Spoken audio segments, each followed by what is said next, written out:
Good evening, my friends. This is the Grim Flayer. I hope you're doing very well today. Hope you are ready to rock. It is time again for Golgari Midrange in Modern on the channel. This, my friends, is a donation league for Remy Marchiat. Yeah, that was a decent French accent. I think I've done better, but that one wasn't bad. Anyway, Remy is a tireless tier supporter, a very cool guy. I believe he's got quite the amazing playset of Future Sight foil Tarmogoyfs in paper, which is just about the coolest thing you can have as a mid-range player, and also the last time we played one of Remy's lists on the channel, which was a main deck Lurrus list, just like this one, with a few changes, but structurally the same. We did manage to go 5-0, so gotta love Remy, gotta love the lists he brings to the table. Now, a couple housekeeping notes before we get into our deck tech followed by our league. This was yet another league where I had connectivity problems in the beginning, so I was recording, I started losing my internet, I started lagging, I started all the rest. So I had to scrap the recording. I picked it back up partway through round 2. So, like I had in a recent league, I'm going to have to show you a replay of the first round and a half, and the rest will be live recorded. And at the time, guys, I was so frustrated, and connectivity gets worse this time of year around where I'm at, I understand all that, but I'm like, what on earth do I have to do to catch a break with making the content? Can just like one of these leagues go off without a hitch lately? And you know what, though? Everything happens for a reason. This was a blessing in disguise. The fact that I just have issue after issue lately, it's making me rethink the whole structure from the ground up, and I think it's going to be for the better. I'm very excited about that, but that is a topic for a different video. Stay tuned for updates on that front. I'm pretty pumped about them, though. I hope you will be too. But for now, to return to the task at hand, we do have Remy's rock list to tell you about. So big shout out once again to Remy. Shout out to our two newest Patreon supporters, Derek Reese, brand new Inquisitor, and Chase Robbins, brand new Confidant. Thank you so much, my friends. Thanks to all their patrons. And a big shout out to Sol Malka, the godfather of rock, one of the most legendary rock players around. And Sol went deep in a modern super qualifier last week. He, I think, went 8-0 in the Swiss and made top 8, something like that. Correct me if I'm wrong. And he did it with a list very similar to this one, so big shout out to Sol. I know Sol has been known to watch the channel. If you're out there, my friend, keep doing what you're doing. You are an inspiration to us all. And I have to give Remy credit too. I can confirm that Remy gave me this list several days before Sol played in that event, so great minds think alike. Remy, Sol, definitely onto something here, and I am going to break it down for you in a few minutes worth of deck tech before we jump into our league. Okay, so much of what you're seeing is much of what you're used to seeing on this channel or anywhere else you might see a BG rock list, but there are a few significant differences. The first one is one of the most significant ones. It is Ghost Quarter. Ghost Quarter is something that Sol Malka always seems to be on, and it is something that I myself never seem to be on. People ask me this question a lot. Should I play Ghost Quarter or should I play Field of Ruin? My answer is usually a little bit complicated in that I kind of lay out the case for Field of Ruin as a mid-range card. Ghost Quarter really isn't one. Now, Wasteland isn't really a mid-range card if you want to look at it that way, but Wasteland is a lot more powerful than Field of Ruin, right? So that's not the only factor to take into consideration here. But what I mean by that is Field of Ruin. So Field enables you to interact with the opponent's land base to break up Tron to do whatever else you've got to do without going down on resources. You do go down on tempo. You do spend mana to do so, but you are not losing a land drop because after you activate Field, you get to put a basic land onto the field. Ghost Quarter, not so much. Why does that really matter? In my opinion, yes, it does. It enables all kind of really good turn 3 plays, like Field of Ruin into Fatal Push. If you are against a deck with a fragile mana base that's aggressive, you want to tag like a Canopy land against Burn while they're tapped out. You want to try to Stone Rain a Humans player. or you even want to fix your own mana a little bit, or you just have nothing better to do, so you might as well field. You can also use field to generate revolt, and you can do some things like this with Ghost Quarter too, but again, with field, it is value neutral, and that's very important. A more obvious use case is turn 3 field into Thoughtseize or field into Inquisition. That's very good. And now that Hexdrinker is stock, we can even get a forest, go field into Hexdrinker. We can go field into Nihil Spellbomb, or we could with this list if we were playing field. All these things are both efficient and they help the mana stay developed into the mid-game. Ghost Quarter enables some pretty quick turns, but at the cost of long-term mana development. And again, I go back to Hexdrinker here. You want as much mana around as you can to put as many levels onto Hexdrinker as you can alongside everything else you're doing. So even though I have always maintained that there is a time and a place for Ghost Quarter, I basically always just talk myself into playing Field of Ruin at the end of the day. But Remy wanted to see Ghost Quarter. Soul did really well lately with Ghost Quarter, so we've got 3 main deck and 1 in the side. And just to give GQ its due, an alternative example of where Ghost Quarter would be really nice is, let's say you're against Tron, right? Number 1, GQ can break up Tron on the draw. Field of Ruin simply cannot do that. So even though you're setting yourself back a land and you're on the draw, it's not necessarily a great winning formula. It is a way to give yourself a chance when you might not otherwise have one. Let's also consider against Tron on the play, you can go turn 1 discard, turn 2 Tarmogoyf maybe. Turn 3, you can play Ghost Quarter, break up Tron without having to spend all of your mana doing it, and then play a 2-drop. Now, again, it's just slightly worse maybe to break it up with Field of Ruin and play a 1-drop and then still have that 3rd land around for future turns, but you do understand that Ghost Quarter is by no means strictly worse. So again, 3 main deck, 1 in the side. That is the biggest thing about this list. I don't think, played Ghost Quarter instead of Field of Ruin on the channel. And we're going to see how it does for us here.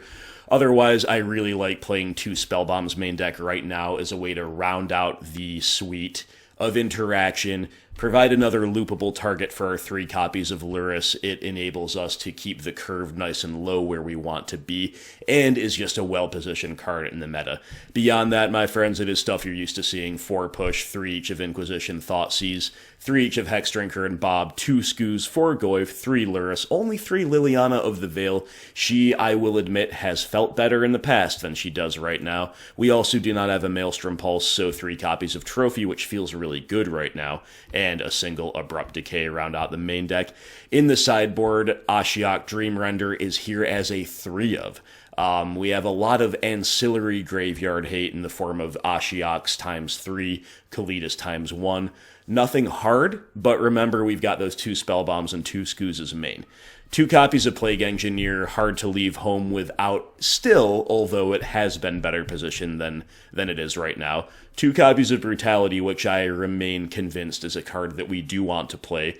Yes, it feels weaker than it used to, but it still fills such a crucial role, it is so flexible, and Burn is coming back a little bit. We do definitely not want to neglect that. We also have brought Fulminator Mage here out of semi-retirement, which feels pretty cool. A lot of people no longer playing this card, doesn't feel as impactful as it used to be. But, it also feels like the meta does demand some answers to big mana. Fulminator might still be the best of a relatively bad bunch, and it feels like there's more of a spot to find ways to play him than there were, like right around the time Veil of Summer came out. Fulminator Mage felt unplayable. Feels a little bit better right now, so we've got a really good land destruction plan when you take everything into consideration here. The Ashioks shutting off searches, the 2 Fulminator, 4 Ghost Quarter post side, definitely pretty cool. Speaking of Veil of Summer, we are leveraging 2 copies. That does remain one of the incentives to rock over Jund, because Veil, it's a little non-Bowie with Bloodbraid Elf. It is sometimes harder to hold up green mana on a 3-color deck. Rock can leverage Veil of Summer a lot better than Jund can. And rounding out the sideboard, we have 2 really unique forms of removal. that also are synergistic with Lurrus and with Tarmogoyf. EE's got X for 1 potential, can be looped with Lurrus, and it's an unusual type that will grow the Goyf when it goes to the graveyard.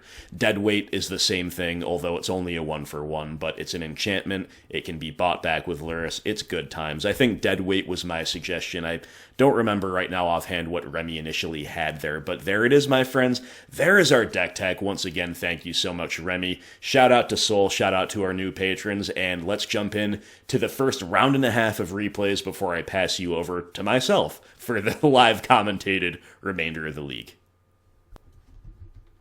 Round 1, my friends, and we are against none other than Aspiring Spike, one of the most prolific, talented, versatile, modern players and streamers out there. Talk about not being able to catch a break, right? So this is the type of hand that I think you keep in the blind with the Rock. Inquisition of Kozilek is definitely the number 1 card I would say you want to see, period, in a blind game 1. And then, you have a major wrong half of the deck potential with a couple fatal pushes and only a utility land for a threat, but this is the type of hand, again, I personally, with Rock, I would rather try to keep a functional hand with a large plethora of resources, flush with resources, and try to find ways to make cards good, rather than mull, not really know what I'm looking for in game 1. We are punished, though, because Spike goes turn 1, tower into map, having kept 7. Well, it looks like our fatal pushes aren't going to be that good, unless maybe it's Eldrazi Tron, in which case they are a card you want to see. So I'm thinking, is it E-Tron? Is it G-Tron? It's neither. It is U-Tron, and they have double mine and an island in hand, so they lack for nothing. They'll be able to use this map to tutor Urza's power plant. So to that end, my first instinct here was actually to take Repeal, because it's like, well, they're already kind of doing their thing with map.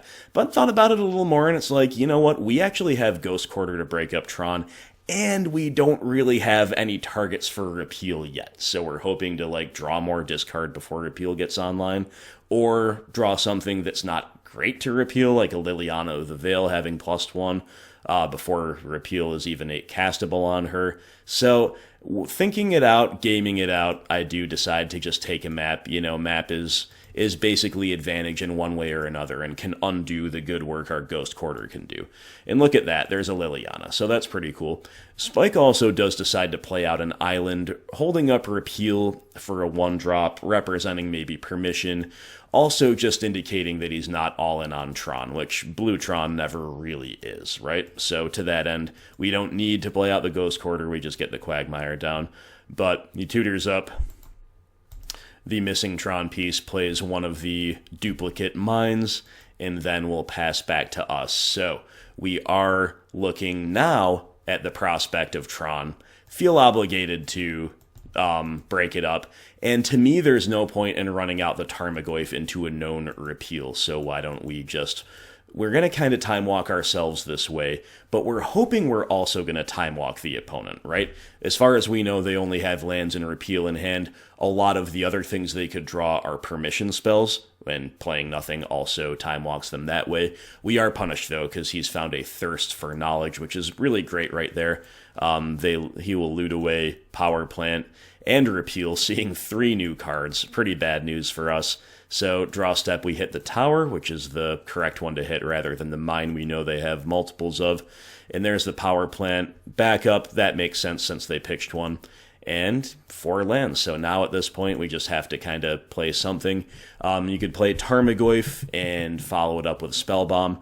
That is arguably a higher floor, lower ceiling play, simply because Lily might be something we really want to resolve. I went for the higher ceiling play of let's just try to get the Liliana down before there's any more chances to draw permission. Unfortunately, permission has been found in the form of Condescend. And then another thirst for knowledge, just seeing so many cards. This was a draw too because map was pitched, and map wasn't even needed because Spike has found another tower, so they found... so far, 2 copies of every Tron land by turn 5. Definitely bad news for us, and seeing a ton of cards overall beyond that. I run out Spellbomb first, maybe a little bit of permission bait. Definitely interested in cantripping right away. They do use the graveyard a bit, but we're really just trying to find more action. We don't. We find the third Fatal Push, exacerbating the wrong half problem. And then we just go for a Goyf. Obviously, this could get countered. It doesn't. But a turn 5 Tarmogoyf on the draw, a little late against a Tron player who has just found so much. And then it's Shark Typhoon, and I'm like, okay, I almost scooped to that on sight, because yes, our Fatal Pushes can beat the Shark tokens, but is that really a winning line, especially when we're already so far behind the 8-ball against Tron having assembled the namesake? I don't really think so, so I'm just going to hit play from here.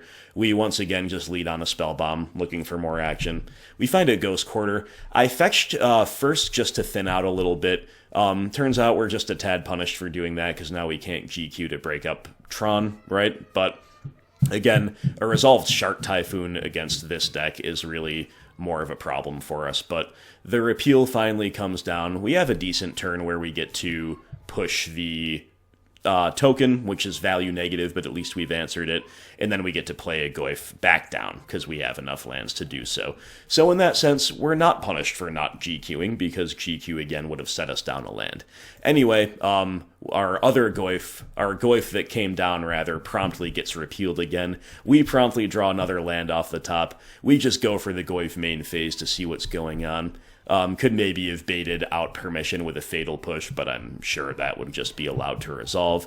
And then opponent is going to very stylishly condescend for 10. And again, although we can push both of these Shark tokens, what are we then doing, right? Our Goyf is countered, we have only lands in hand. The Tron player has Tron online, 3 cards in hand. Shark Typhoon on the field. I think it's pretty safe there to scoop it up. Sideboarding against Blue Tron, we take all 4 Fatal Pushes out and also trim a Scavenging Ooze and a Nihil Spellbomb. Those are 2 relatively decent things, but again, they don't use the graveyard all that much as far as most Blue Tron decks go, although there's a lot of room for customization, and that does vary. So we leave 1 Grizzly Bear with Upside in, we leave 1 Spellbomb in. We also take a Hissing Quagmire out. That is a straight swap for Ghost Quarter. Note that sometimes you'll want to consider GQ as a spell when it is a sideboard card, and sometimes you'd want to consider it a land. It depends on the density of spells you feel you need, maybe on your color requirements. It's definitely a bit of a judgment call in this case. I made a swap, 1 colorless utility land for a tap land that produces both colors, but in terms of what comes in, we've got some good stuff. 2 Collective Brutality, 2 Fulminator Mage, and 2 Veil of Summer, in addition to that GQ. And of course, we're going to be on the play here. And the hand is definitely a little bit risky because we only have 1 land, but we've got 2 cantrips with Bauble. Our 1 land is a fetch land, so we can control our own draw step. We're just going to try to set up a second land, and then we can play a Bob on curve. We can then start trophying to break up Tron, whatever it's going to be. So we Bauble ourselves. We do see Nurturing Peatland. Very much happy to draw that. So we'll go ahead and Bauble the opponent and see an island.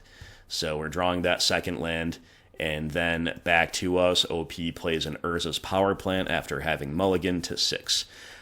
We go from having 1 land to having 4 from one turn to the next, because both of our Bauble draws and our draw step, they all yield lands. So already a bit too much of a good thing, but Bobby resolves, doesn't get dismembered or anything else. Opponent playing a Clearwater Pathway. This is an interesting one. It's going to power up their EEs if they're able to play it as the backside that is black. It is not vulnerable to Choke and Boil. Makes a lot of sense to have that as a 1 of or so, which I believe is the case. Bob is going to flip Nihil Spellbomb.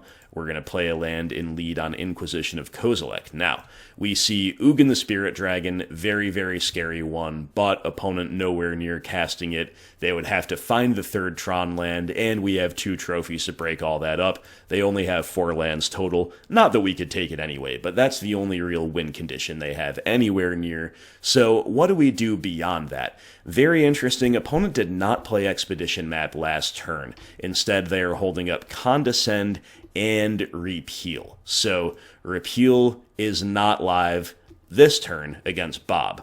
Condescend is live against the second half, basically of our turn. However, I am more than happy to take the repeal anyway, simply because that is a very good play for the opponent next turn. The longer Bob goes unchecked, the harder it is for OP to get out from under what we're doing. Bob is so good against big mana for exactly this reason, exerting the pressure, drawing 2 cards per turn, especially when you already have some of the interaction you need, and we do. So pretty happy with that take, even though based on what they were holding up, it might not have been the most obvious one. Again, I think taking map is basically never bad, right? Anyway, map, tower are out of hand. OP is holding up Condescend. We're going to Spellbomb just to see a new card.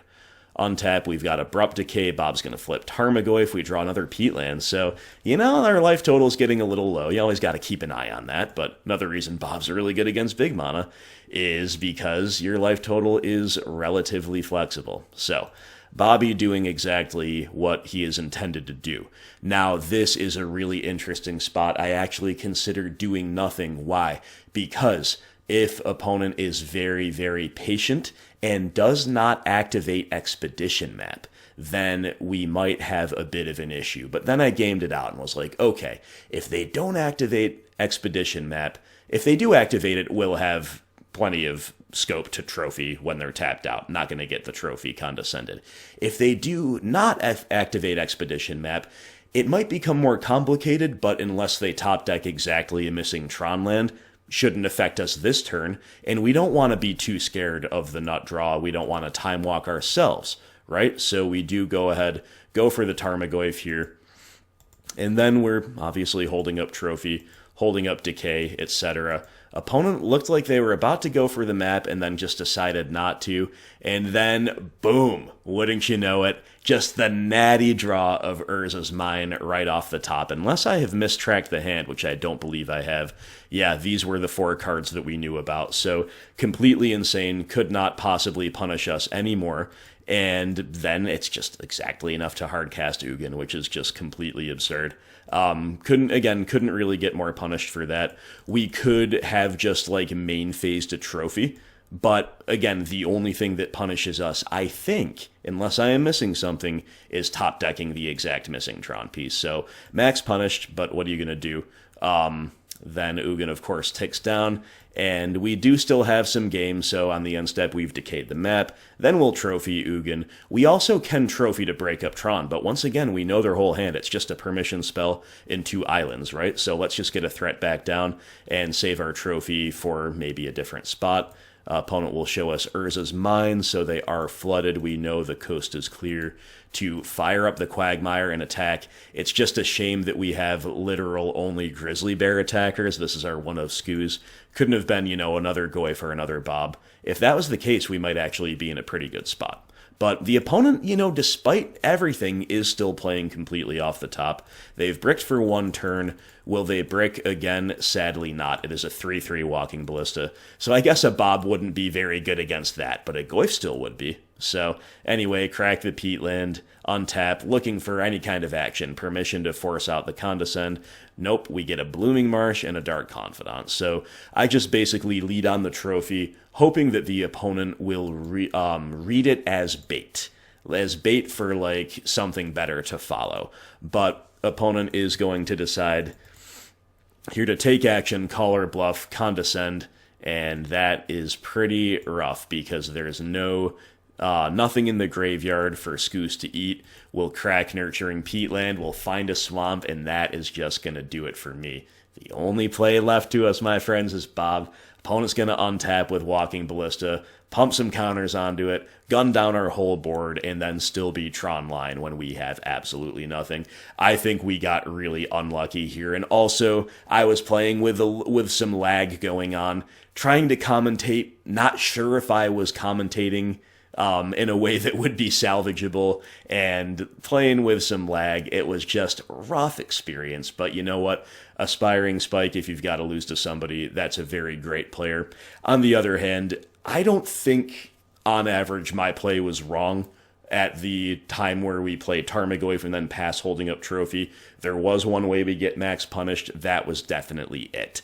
obviously there are some incentives to just say, we under no circumstances will ever allow them to cast Ugin, so just like main phase a trophy and then don't cast the Goyf, right? On average, though, I think our play was good there. If you disagree, though, you can let me know in the comments below. Either way, we get styled on by Aspiring Spike, by Bluetron, and you know what?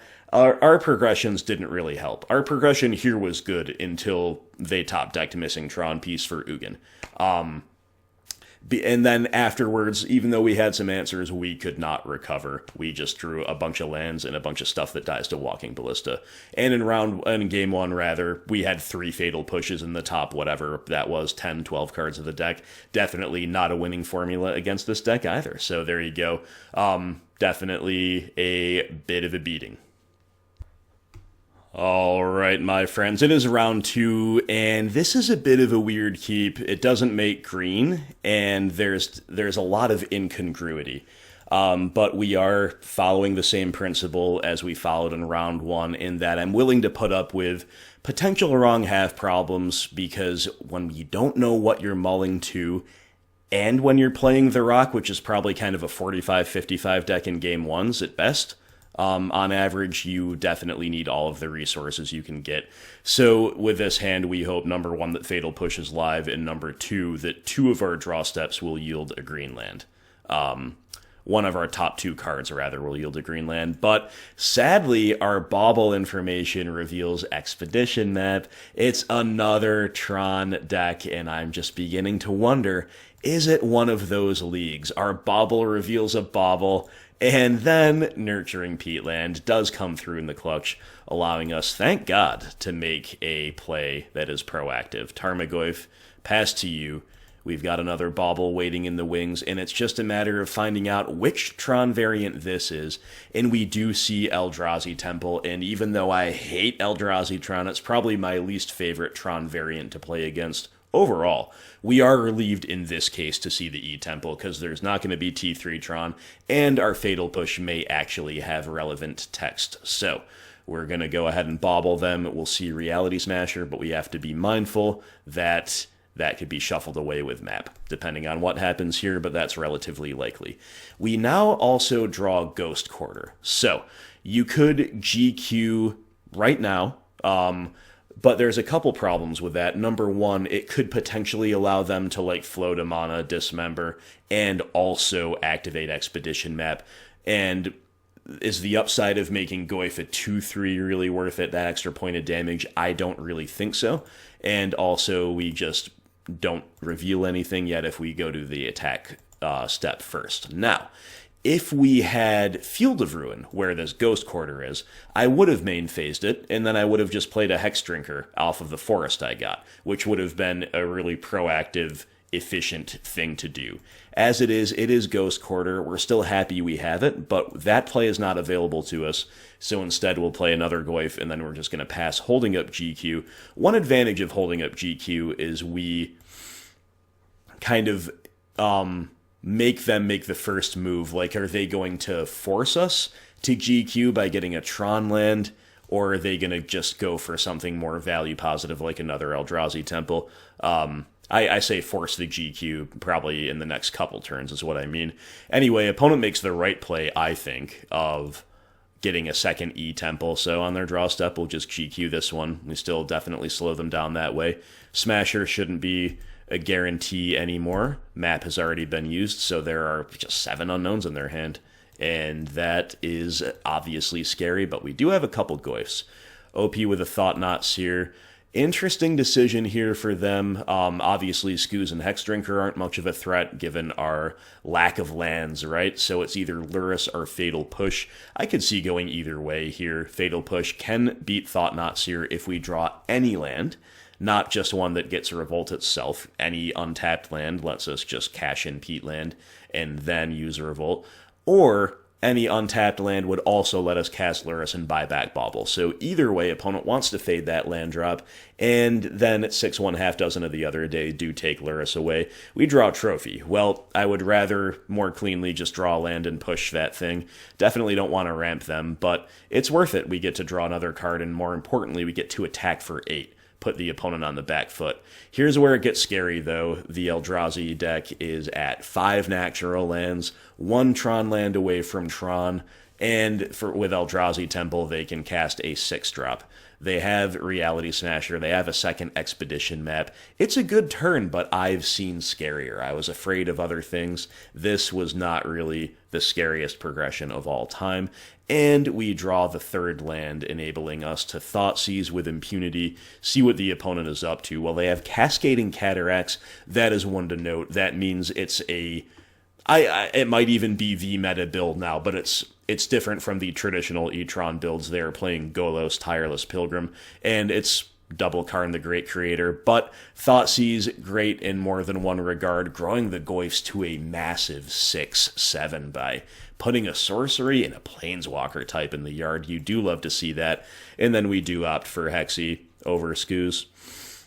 It diversifies us along the curve in case of Blast Zone, among other things, and, excuse me, is also more likely to steal the game if they are able to somehow stabilize. But we do know that Karn the Great Creator has many a trick up his sleeve, and in this case, it is Relic of Progenitus that he goes to get, because having not activated the map, there is no ability to get Tron. Now, I do wonder if there was some scope to activate map first, get Tron line, have more mana to work with. I don't know, it's a little bit hard to say, and maybe they just assume, like, obviously Relic's going to keep us from dying this turn, and the next turn we can have the world as our oyster, but not so fast.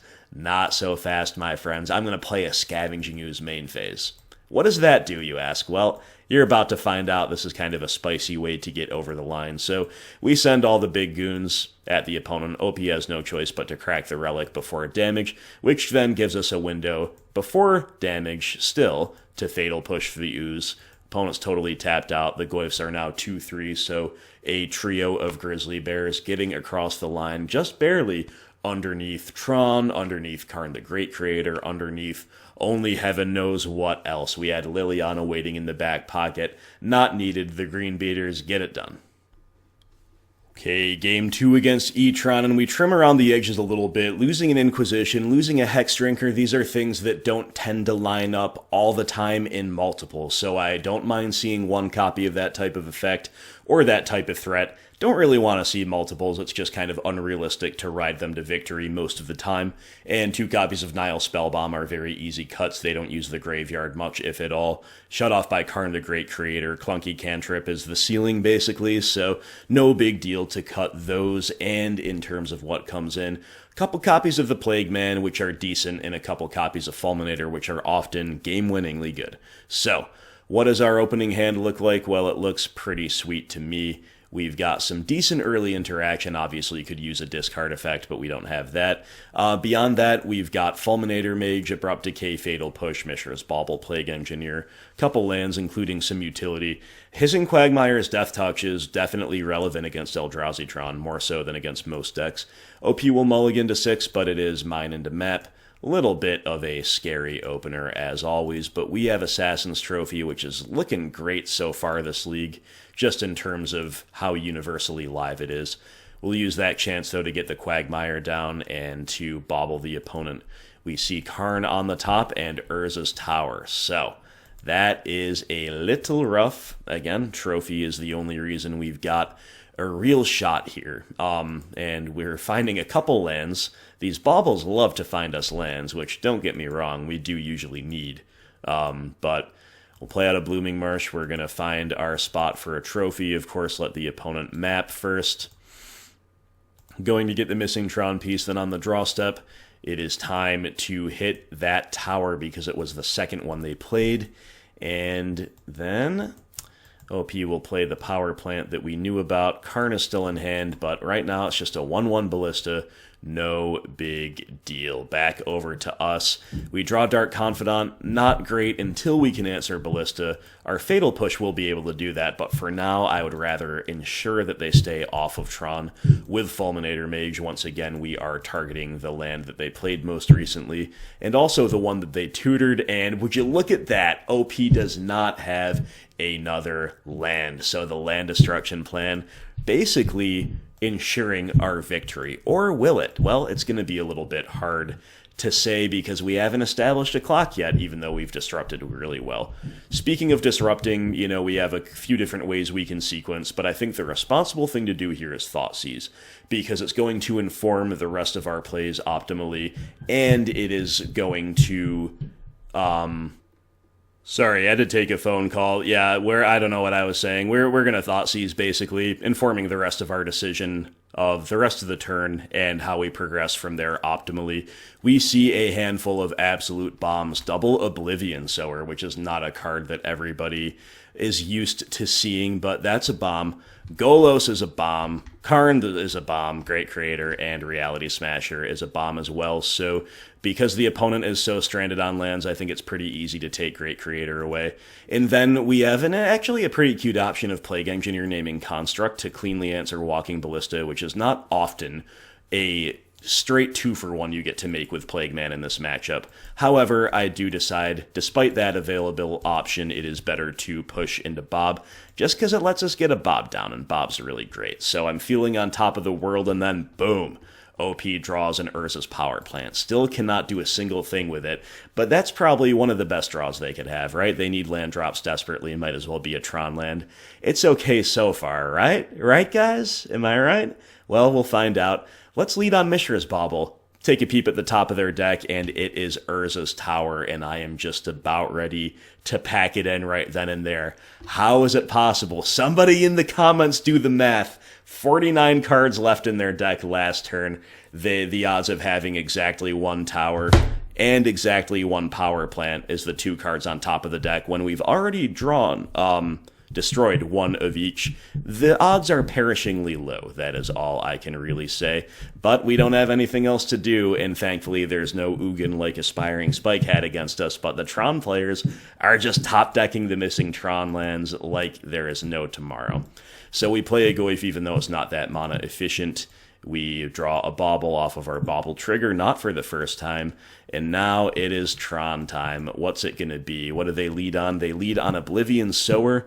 They will exile Goyf, Lily, and Skooz. Losing the Lily hurts, and they get our Overgrown Tomb, insult to injury. But we are still very much in the game, We've got land destruction effects. If we draw another Fulminator, it could still be lights out. Instead, we rip 2 completely dead cards, Inquisition and Fatal Push. So, pretty bad stuff, and opponent's got a Cascading Cataracts on the top, which just so happens to combo with Golos' Tireless Pilgrim.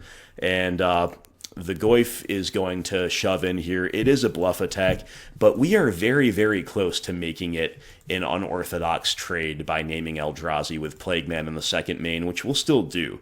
But if the Goyf was 1 power bigger, or the Oblivion Sower was a natty 5/7 instead of a 5/8, then that would have been a spicy way to engineer the trade. As it is, we're just kind of going wide.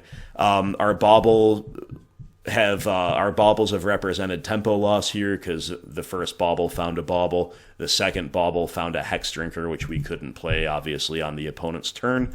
So we're getting clunked up. We're drawing the wrong half even post side after the opponent kind of just stumbled into Tron after we LD'd them into Oblivion. And Oblivion Sower and Golos are combining to get Field of the Dead online. As if things didn't feel bad enough, it is Field of the Dead time. Now, opponent makes this attack. I weighed my options here before taking the trade with Plague Man. It feels like they'll have things we'd maybe need to trade with more aggressively, like Reality Smasher or whatever. On the other hand, I don't think we can afford to even take 4, go down to 8, and then have Bob flipping. It's just a good way to put our life total under too much pressure to realistically win. So I just take the trade while the trade is there to be had. And then it is a second main phase Reality Smasher. We're just going to Fatal Push a zombie. Bob is going to flip yet another Dead Inquisition. But we do admittedly find a decent one in Assassin's Trophy. But it just feels bad because we are now priced into trophying Golos before they get a basically, put your top 3 cards of the library into play next turn, and trophying plays right into the hands of Field of the Dead. But that's where we're at, so we play Hexdrinker, we put a level on, and then we're sitting back. Opponent obviously is going to make more zombie tokens, because that's what Field of the Dead does. And then what's it going to be from there? It is another Oblivion Sower. The synergy between Field and Oblivion Sower is pretty frustrating to play against when you're a mid-range player, but, you know, other Tron payoffs kind of kill you too. We do have a Ghost Quarter, and that's pretty cool. So GQ coming down, again, feeling a little bit too late. Like if we had some of these effects at earlier times, we would be kind of waltzing to victory, but you never know. And then we're going to GQ Field of the Dead on the draw step. This is, if nothing else, additional information confirming, there are only 2 wastes left in the deck, and then opponent has a Relic of Progenitus. So the whole time we were thinking, okay, well, despite everything going bad, at least we can answer Field now, at least we've answered Golos, at least we've answered one Oblivion Sower, and their attacks are not that free. Bob at this point trading with a zombie is okay. Tarmogoyf can eat anything in combat. They can't really shove all in all that easily, and then Hexdrinker next turn can become level 8. Who knows what happens from there, but there's a Relic too.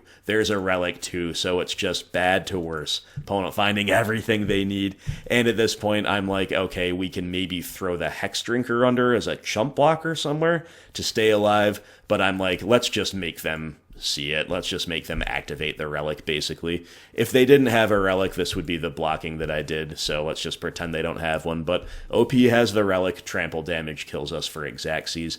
Yeah, so at this point, I just kind of, like, took a breath, took a moment, and started up my recording software again, because I don't remember exactly where I lost it, but I had to reboot at one point. I had to close out my recording earlier due to the lag and the lack of connectivity.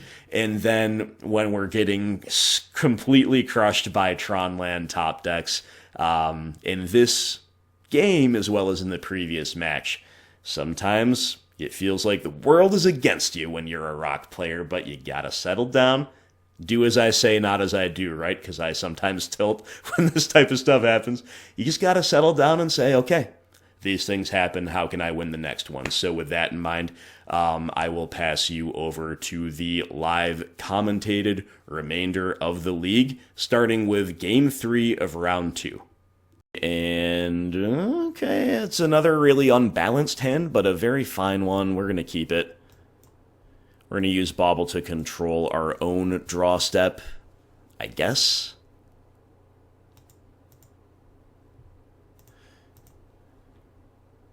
Another Tarmogoyf. We're probably supposed to draw that.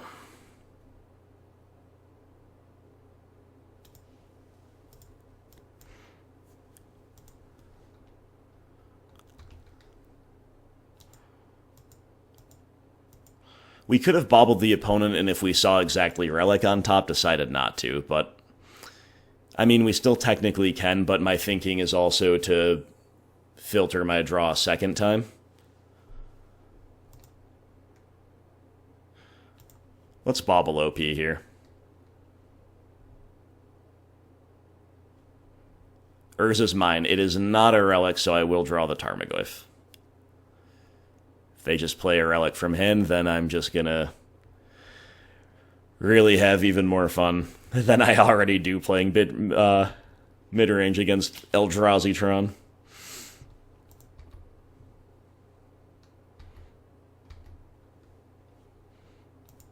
There's the mine.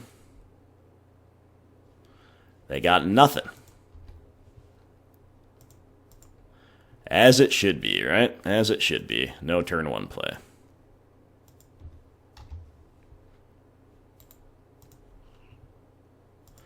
Inquisition, it's really not a bad time for one and a Bob. Not a bad time for Bob either.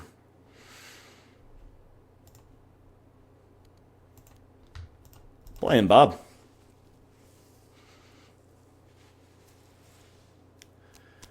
Gotta hit that third land drop, so we're taking the high upside play. I really want to be able to double spell next turn. Opponent does have a mat. Thankfully, it was a turn late. Alright, Bob, show us the third land. Yes, there is Nurturing Peatland. You love to see it. And a swamp.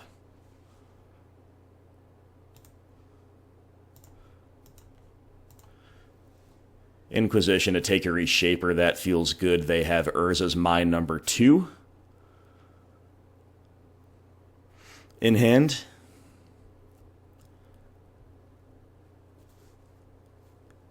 And a Blast Zone. So can we play Goyf here? Yeah, I think so. I mean, they can't activate map. Unless we trophy them, which we shouldn't. And we just trophy next turn after they've fetched and played a land. It only punishes us if they draw like a good 3-drop and they get to do everything and they get to be efficient, but we get to be efficient this way too.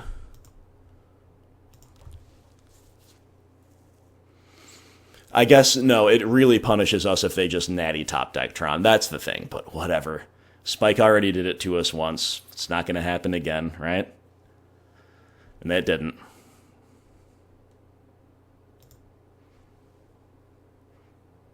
Okay, OP does nothing. Beautiful. We draw Thoughtseize. Beautiful.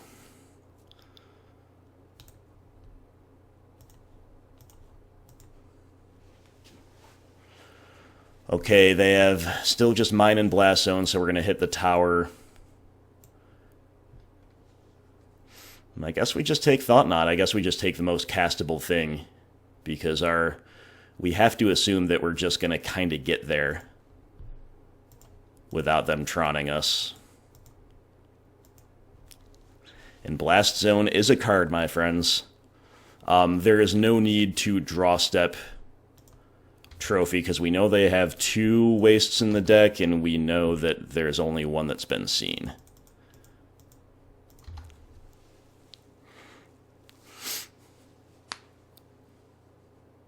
Alright, just trying to fade Tron.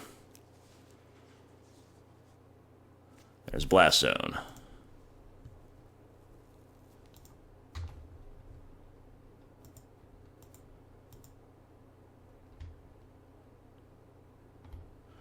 We draw a Bauble off of Bob and a Fatal Push.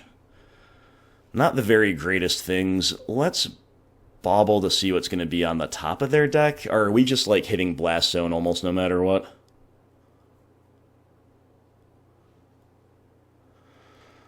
I think we're probably hitting Blast Zone no matter what. What if we Bauble ourselves? Does that make any kind of sense? I'll do it just because we have a Peatland around. We're going to draw a 3rd Fatal Push. That seems like as bad as it could get. Maybe shaving a Fatal Push makes sense here. Anyway.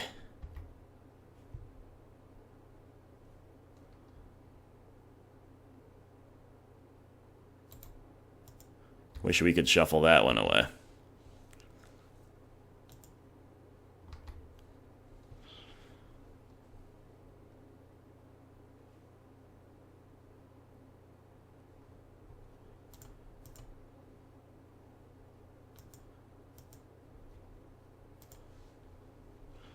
Alright, play another Goyf here. When an opponent puts lands counters on the Blast Zone, we trophy it.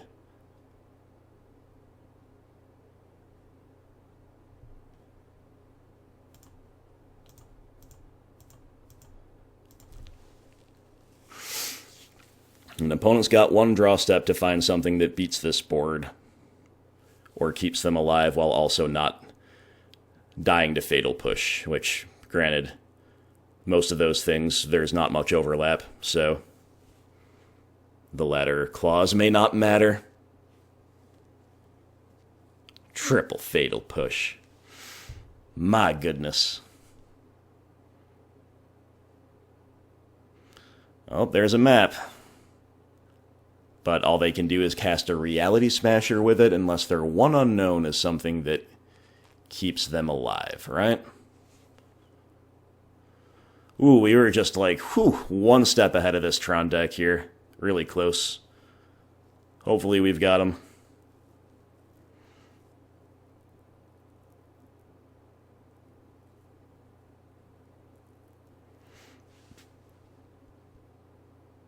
Man.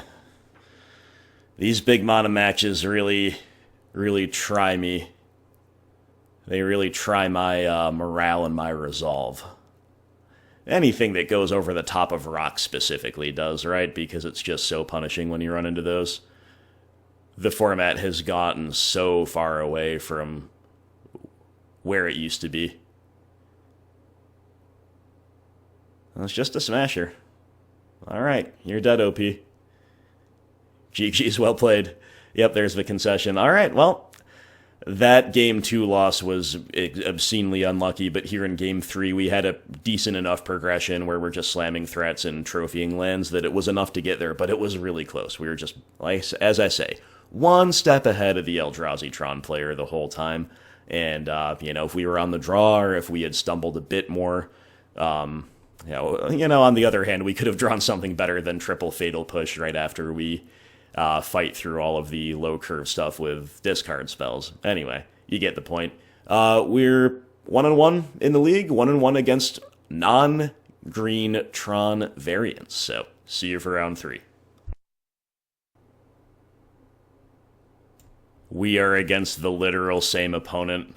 I don't want to play Eldrazi Tron again. Why is this my fate? Why? Whatever, keep. We got Inquisition into Goyf. Let's go. No Ghost Quarter in sight, though. Hey, opponent will mulligan. That's nice. And our hand comes together in a lot of really good ways if we can draw some certain missing pieces. Liliana could be good. A Bauble could be good to let us go IOK into Lurrus. Or into Goyf into Lurrus plus Bauble. We'd need to draw Bauble and an untapped third land, though. GQ can break up Tron. Opponent mulling down to 4. That's its own win, I suppose. We're still going to cast the Inquisition, even though it's much likelier to whiff. It could still hit, and that'd be amazing, especially if they mull deep for map to find Tron. Oh, they're on a completely different deck. This is a Courser of Krufix deck. That's even better for us that they mull deep. I don't know what it is. I see Forest and 2 fetch lands, Jund-colored fetch lands on the whole. But obviously Inquisitioning away a Courser is pretty great. And we have drawn a Verdant Catacombs, so the curve out is on. I'm going to fetch a basic land here just on the off chance they are a Blood Moon deck.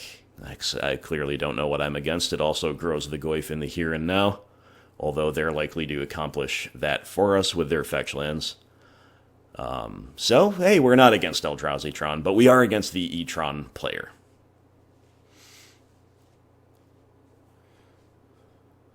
Unfortunately, and with no offense intended to OP, they did play a little slow last time. Maybe they speed it up here for us. We'll find out. Anyway, I'm going to get a Swamp because I think it probably doesn't matter, and we will have a... there is a world in which Blood Moon's not a thing, and we also want to, double spell with Lurrus and Fatal Push, for example. Who knows? Oh, this could be like a Scapeshift style deck that's just main decking Courser. I don't really know. But Sheltered Thicket makes me think something like that. More pushes, alright. Not very good, but neither is mulling to 4 for OP. I'm just jamming Lurrus with nothing to buy back. I think that is clearly the incentive here. We're not running out into any kind of sweeper. At most, we're providing the opponent with some kind of 1-for-1 removal target, whether it is a sweeper like Anger of the Gods or a simple Lightning Bolt. But we got a clock, and now they're dead in 2 hits with Lurrus on the field, so... Cinderglade, yeah, looking like a Titanshift deck to me. Looking like we're just kind of flooding, but hopefully we've done enough to win.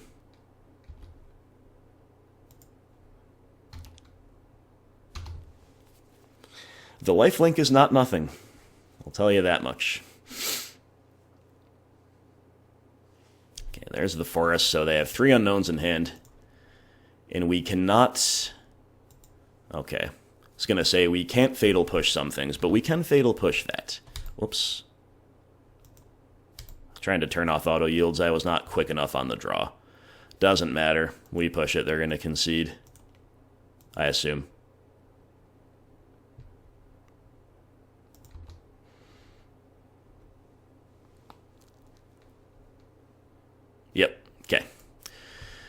Free win.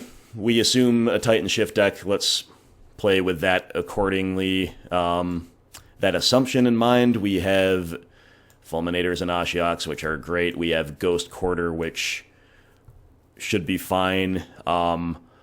Collective Brutality is a card that's actually better than you might assume, but it is definitely one that, it has a lot of misses too. It depends on their configuration, and that deck that opponent's on is not much in the meta right now.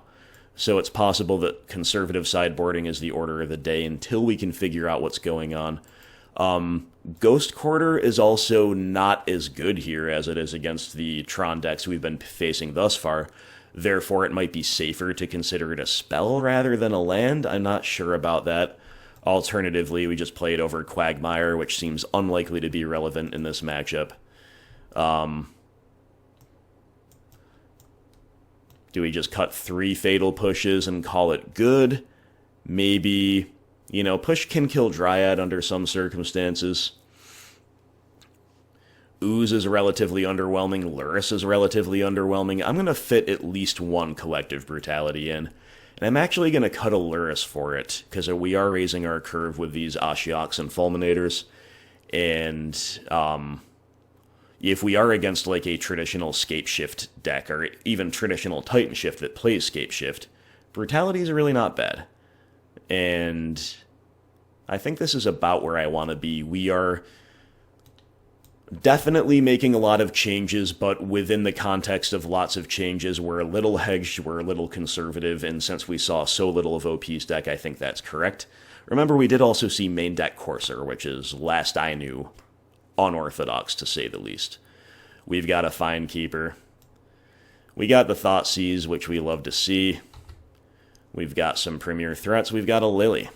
Opponent's not representing Veil of Summer because they play a tapped Cinderglade, and we draw the third land that we didn't have right on curve. So lots to like, but probably a tough matchup for us, and they are on the play. Field of the Dead, Valakut are their 2 lands. Okay, they have Acidic Slime and Primetime. I think we're just supposed to take away the ramp, which is Search for Tomorrow, and then go Bob into Lily, only play the Goyfs later because they are keeping them at bay with a Relic.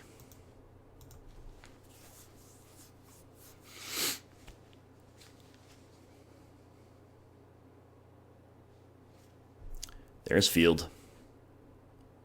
Opponent's probably just going to run the Relic out. They sure do.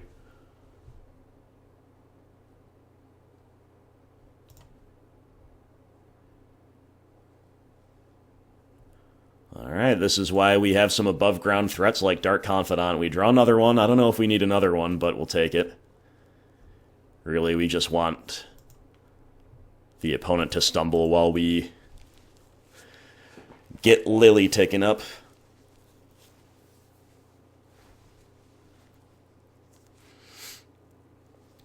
Okay, there's opponent's Valakut. There's their Relic activation. Will we untap with Dark Confidant? We sure will. Beauteous. Flipping Lurrus and Thoughtseize. The life totals are starting to get pretty low, so I'm going to fetch a basic here. And I think pitch the other Bob. So opponent's going to have to crack the Relic anyway for more cards, you assume. Even though our life total is taking some... Oh, no, Obstinate Baloth. Okay, fair enough. That almost certainly just lost us the game. Okay. That is insane. Maybe it hasn't quite lost us the game, because if the opponent still, misses some crucial land drops or something, we can chump with Bob here, Edict with Lily, play the Thoughtseize into Goyf game. I think we have to chump now. We're not winning this race against the Baloth. Yep. Wow, okay, Baloth really flipping the script on us. Okay, I think we're supposed to lead on Thoughtseize in case they have Veil of Summer, then we know to tick up rather than tick down with Liliana.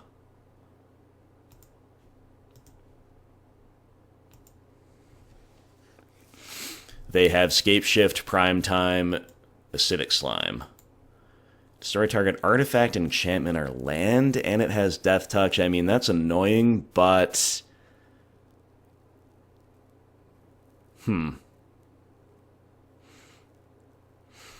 I still think we take it, actually. We're hoping Ashiok can shut off Primetime. Yeah, let's take it.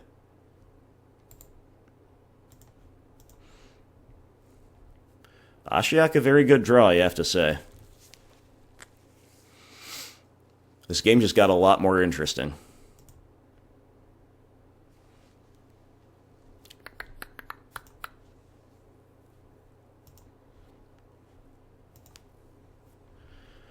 Another Goyf. I think I'm pitching Lurrus here.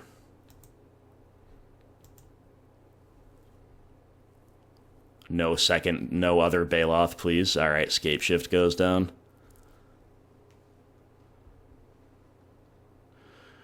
So we have...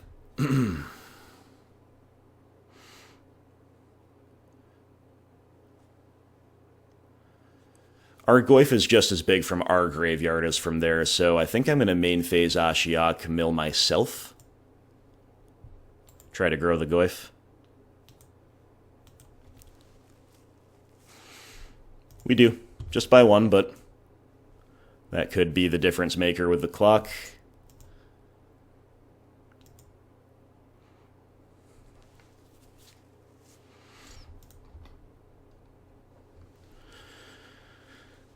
Blooming Marsh. That'll be the pitch to Lily. We'll just keep our Goyfs around, I guess. No more activating Ashiok. Don't want to lose it to a bolt. Goyf is grown this way as well.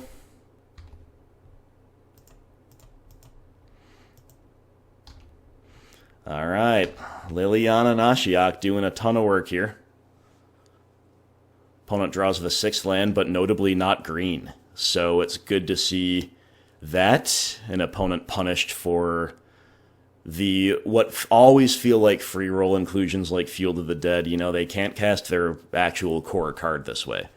Now, granted, the search would be shut off by Ashiok anyway, but this is still pretty nice for us. They're getting closer to Field of the Dead, though.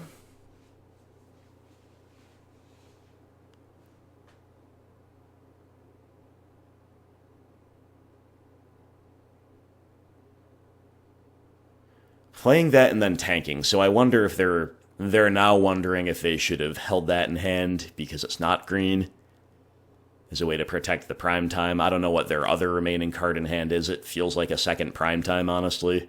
That would be my best guess based on what's going on, unless they've been really slow rolling like a Veil of Summer or something. Doesn't seem that likely to me. But OP does play the land, then they're going in the tank. And they do have incentives to play out even a basic mountain there, because, again, getting them closer to Field of the Dead. Yeah, if they didn't have that Obstinate Baloth, we would be already have secured the win, I'm sure. We're still in a pretty good spot despite that, but Baloth, it's still out there. It's probably only still out there in decks like this, really, but it is still out there. One to watch out for, to be sure. Hope OP isn't BMing us. Hopefully they're just really tanking here or something else. Why don't I mute? Just in case. Okay, we're back, maybe.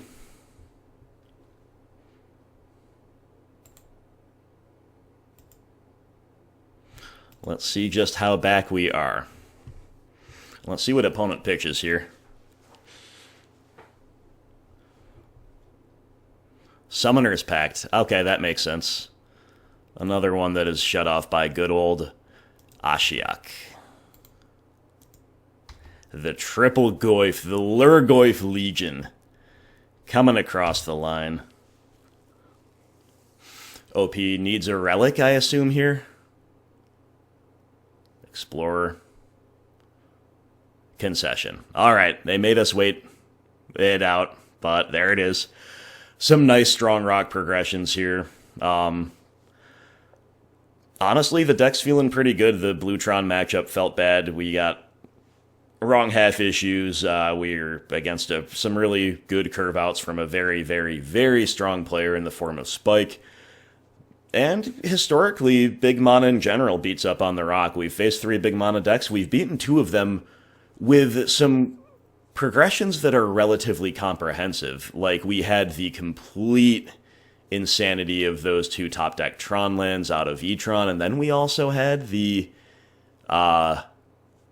Obstinate Baloth surprise us here in this game. But overall, we're in the driver's seat. We're taking home the wins. I don't know how to feel about all this big mana, but we're surviving anyway for now, and I hope you guys are having fun. See you for round 4. On the play with a hand that needs a little bit of help in the form of a land drop. If we get that, it's going to be awesome against almost anything. Keep. Yep, if we draw a non-Hissing Quagmire land, we get to go IOK into IOK tap land into Liliana. And again, on the play against almost anything, that's going to be pretty nice. We hope. And if we don't draw that 3rd land, who on earth knows? So, we are against Mono Red Prison, it seems, Double Mountain, Blood Moon, Ritual, Chalice, Bone Crusher Giant. I think.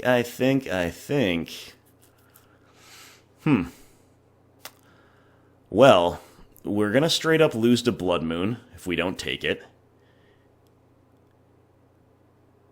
And so on the off chance they draw another, like a Simian Spirit Guide, maybe we should take it. On the other hand, if we take Chalice now, we can get the Blood Moon next turn, and again, if they don't draw a Simian Guide, that'll all be okay. Thing is, I don't know how much I really care about Chalice of the Void, but I think I'm probably supposed to take it. Taking Bone Crusher Giant has a lot of appeal too, because it is just a 2-for-1, but okay, no turn 1 Blood Moon, thankfully. And look at that. Our 3rd missing land, and it's a basic. Let's go. So IOKU. They have drawn another Ritual, so they will get to power Chandra out. Whoa. Whoa, that's horrifying. That is absolutely horrifying. But if we don't take the Blood Moon, our entire hand is uncastable, so let's take the Blood Moon, I guess. But I don't think we're probably beating Chandra. That's insane.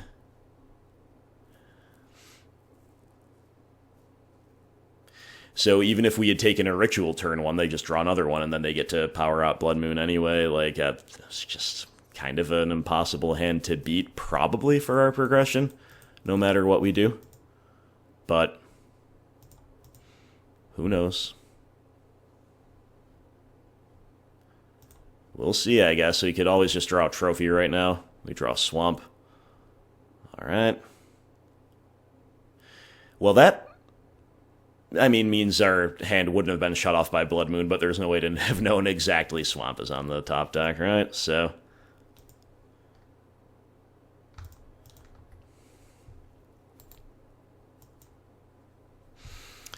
we're going to play a Lily, pitch a Lily. I'm holding out hope that the Swamp is relevant in a few different ways, including maybe activating Quagmire to pressure Chandra. I think opponent missequenced there. They ticked Chandra up after playing a bad land in the form of Caverns. They could have gotten the free land there and held them thing to protect from Lily, but maybe that's just incorrect, because they can just stomp with Bone Crusher here anyway.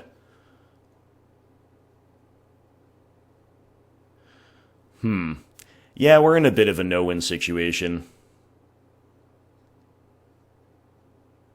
We can tick Lily up to force the stomp out and then resolve something, I guess.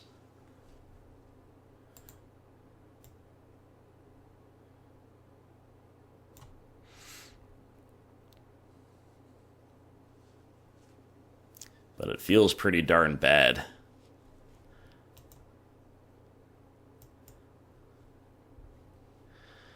So how do we want to do this? If only this Bob was a one-drop like Hexdrinker, we could just pitch it and buy it back immediately. I think we're supposed to lose the Swamp. Play the Bob, which I believe will force Chandra to tick down. And if not, maybe we get back in the game with him.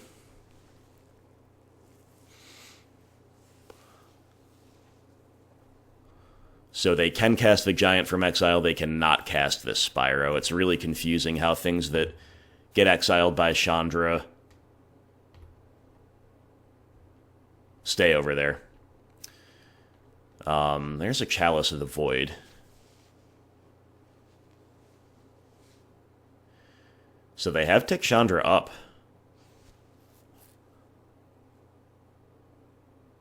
Playing for a higher upside, I guess, but now they just get to cast Giant, but we get to Edict it.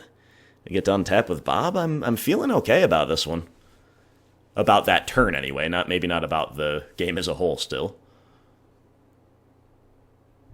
Bob flips another Bob. That's pretty bad. Abrupt Decay. That's pretty bad. Okay, well, our deck does us no favors, so that's cool, I guess. Yep, we still Edict away the Bone Crusher Giant. Man, if we could get any kind of decent anything there, that'd be great. Why don't we... Why don't we just play Lurrus, actually, instead of Bob? It's just more mana efficient. Hopefully we can double spell next turn. And I guess that probably ensures our Bob's continued existence, unless the opponent draws well off the top. But we'll see. Remember, opponent has a card in hand, too. Now they have drawn for a turn as well. Hopefully it's just 2 mountains. They slow rolled the first one, right? Tick down, getting rid of Lurrus as predicted. Last card in hand is a Simian Spirit Guide. Hey, that dies to Abrupt Decay. We have hope. Bob's got to flip painlessly. He does. Blooming Marsh. Okay.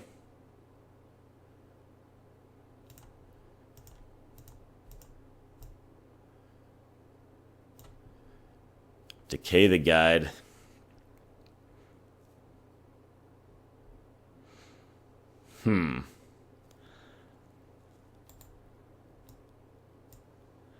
I don't think we're supposed to shock in and play a second Bob, sadly.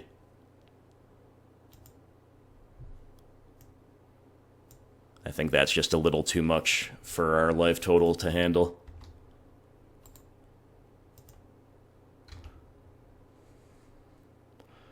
So let's hope the opponent either floods or just draws like a 1-for-1 for this Bob. That would be fine with us. We're untapping. We're flipping painlessly. Let's go.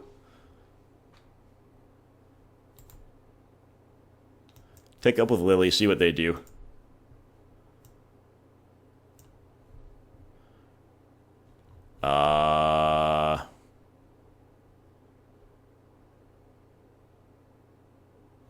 Did they just pitch a...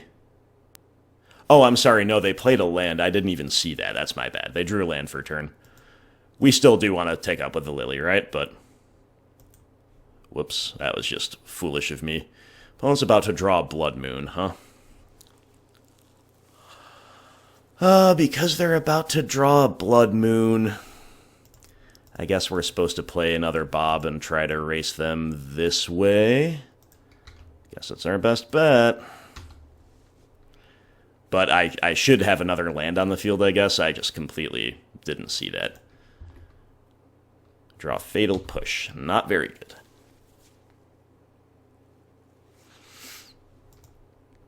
Alright, Bobs, we need you to be the luckiest Bobs of all time. Bauble and Hexdrinker. Okay, this would be alright if these cards actually were castable. So a pretty poorly timed moon, you have to say. Let's see what they're going to draw. We got another Bauble. It's for a Simian Guide.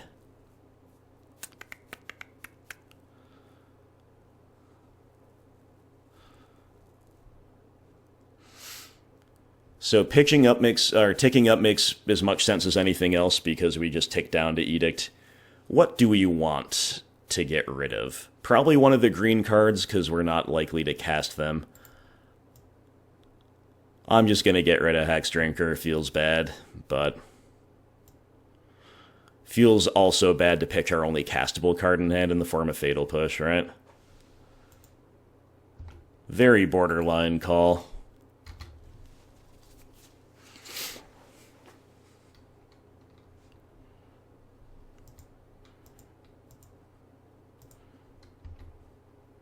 Another push. All right. Well, now I'll pitch one next turn if I'm able to, or the turn after that. Yep, there's the Simian Guide. Bob flips double painless lands, but also also 2 lands that don't help cast anything under Moon. But Bobby doing it. Doing some good stuff here for us. We also draw a third Bob, which is really bad. This is a very silly game in a few different ways. But mid-range against Mono-Red Prism often can tend in that direction, right? I don't think we're supposed to play the third Bob. Or are we?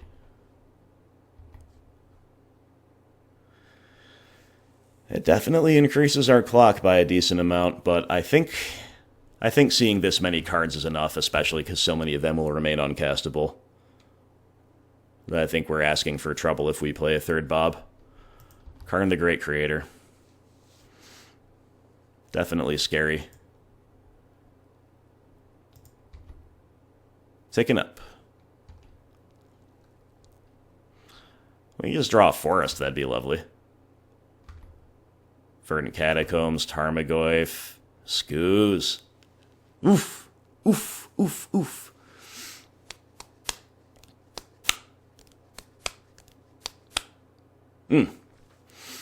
Okay.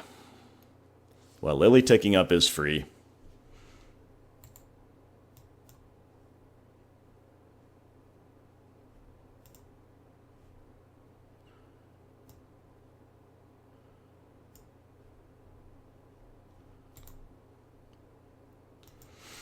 Maybe I should have played the third Bob last turn.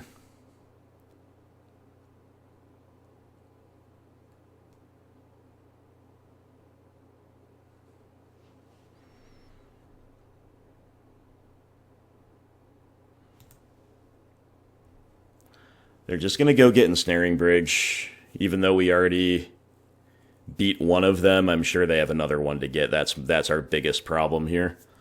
I'm just dying to our own Bob triggers.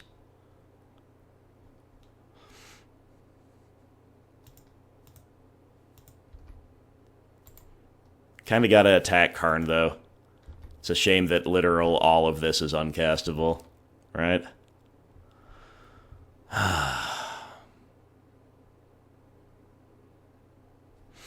Screw it, let's get lucky. Let's play a third Bob and just get lucky, shall we? What do you say? Highest chance of hitting a forest. Highest chance of dying on our own upkeep. Greatness at any cost. You know the drill. OP with a Scavenger Grounds, cashing in Karn. For another bridge. Yep.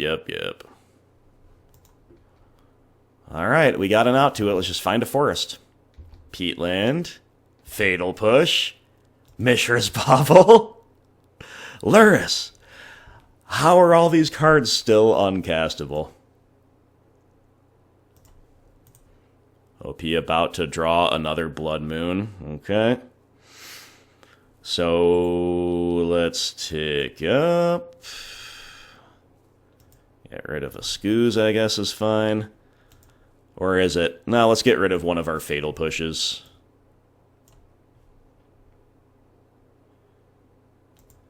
And we might actually have to kill one of our own Bobs so we don't die. I'm not sure if that's correct, though. Let's just keep trying to get lucky. Well, or at least operate with a little more info off of Bauble. Another Goyf. Man, we've gone through a lot of the deck. To not see a forest by now is insane.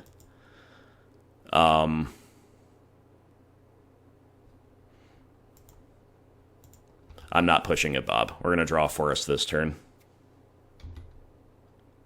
Hissing Quagmire. Forest! Forest! Bob, I knew you could. I knew you could do it, Bob.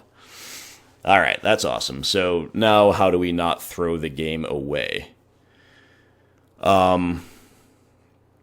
We actually cannot beat both Blood Moons. We only have one effect, and it is Trophy.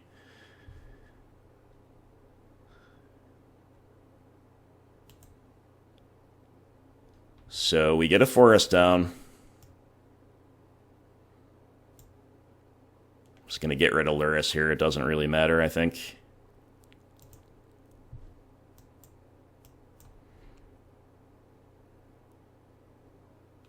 And we definitely got to trophy the bridge.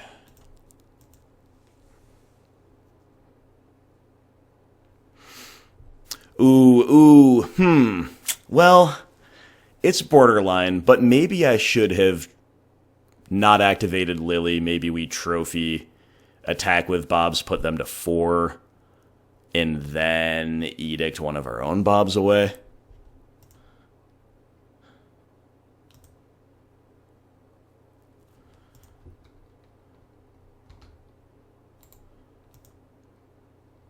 But even that's a little sketchy just because, like, if they draw a removal spell, then they're not dead on board. You know, on average, our Bobs still shouldn't kill us with this flip. Opponent drew a brick. Alright. One time, Bobs, don't kill us. Bob, don't kill your controller challenge. Hexdrinker. Ghost Quarter. Yeah, Bobby. And a Thoughtseize. Let's go, my friends. Let's go. Wow. Wow. That was exciting.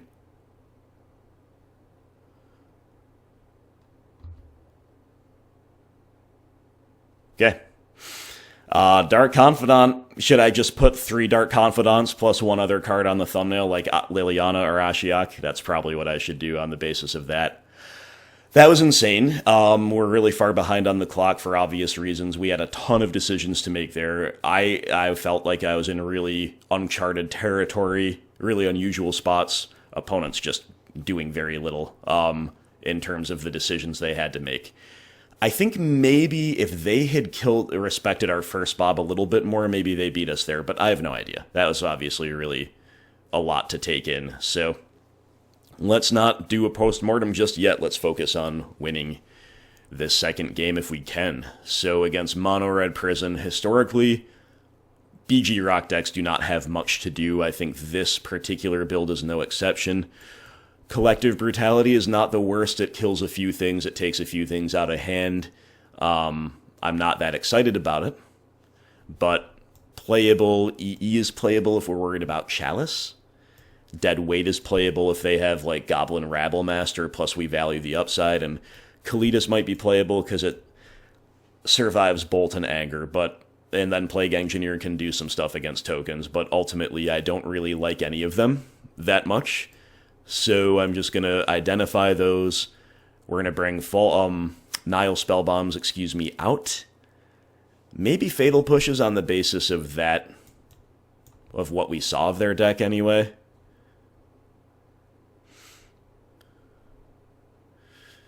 So I might hedge a little bit with, like, 1 Brutality, 1 EE, probably not Deadweight, 1 Kalitas, 1 Plague Engineer.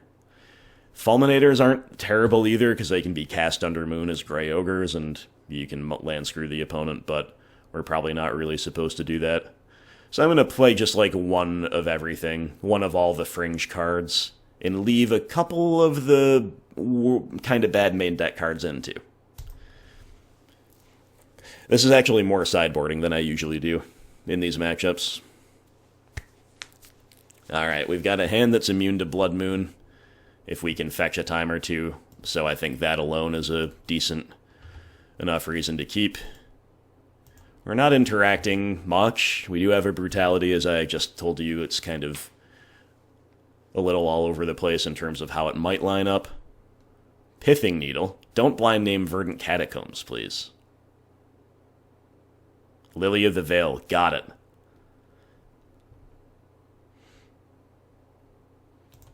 Alright, let's use Bauble to control our own draw.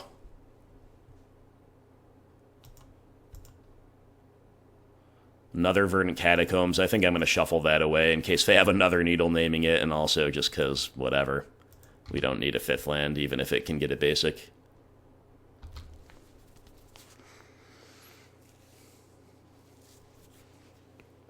Thoughtseize seems fine. Would have obviously been great last turn, though. Ritual into Simian Guide into turn 2 Chandra on the play. How exciting. Yeah, that's so annoying, but what are you going to do? So annoying, but what, my friends, are you going to do? And we just draw Catacombs that we would have shuffled away anyway, which is bad. Goyf cannot survive Chandra as things stand, which is another reason Thoughtseizing last turn would have been very nice. So I'm just going to Thoughtseize now. Hopefully they break off of Chandra for a turn, and their draw step for a turn, and then we can get Goyf online. We take a backup Chandra away. That's actually pretty good, considering how much that grows Goyf. So yeah, hope for the brick. That's our plan. Ramanop ruins into anger. The gods were bricking. They're bricking. Nice. Mishra's Bauble.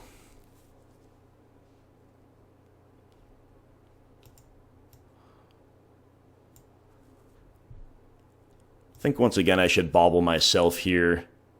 Another Goyf seems good.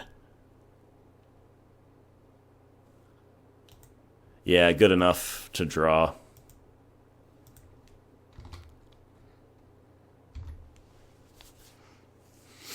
Good enough to draw.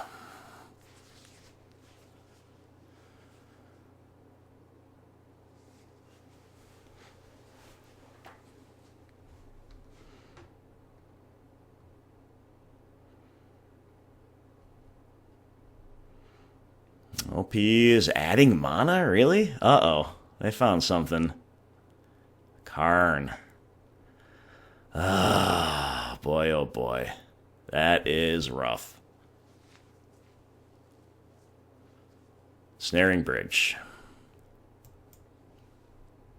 We draw Thoughtseize. Let's go. That is amazing. That's amazing. You love to see that.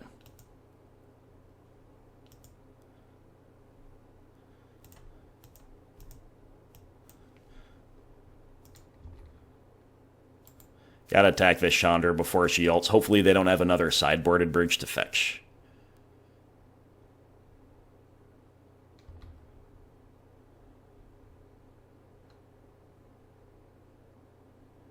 We're down to 10 life, by the way. Kind of funny.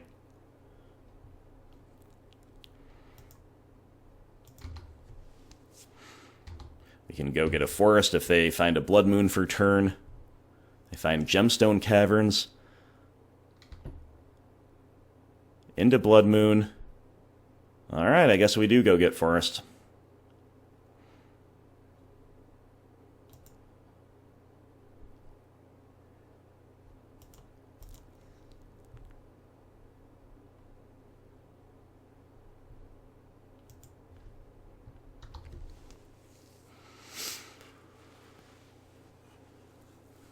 Karn will tick down again. Maybe for Relic, but I don't know, you almost wonder if, like, they wouldn't bother with Blood Moon in that regard. They go get Batterskull. How intriguing. Well, card's not bad against us. We have an Assassin's Trophy. Nice.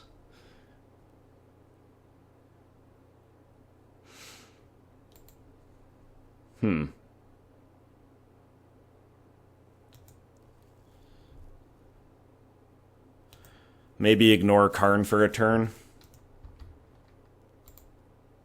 Definitely kill Chandra.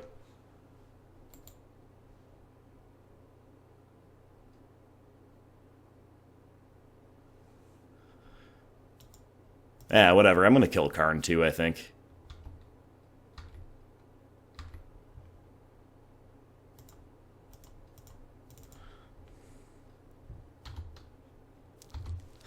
Kalitas making an appearance. Okay, Ritual is the draw for turn into Batterskull. That's going to get trophied. Should be a little difficult for us to lose from there. Some good draws from us, you have to say.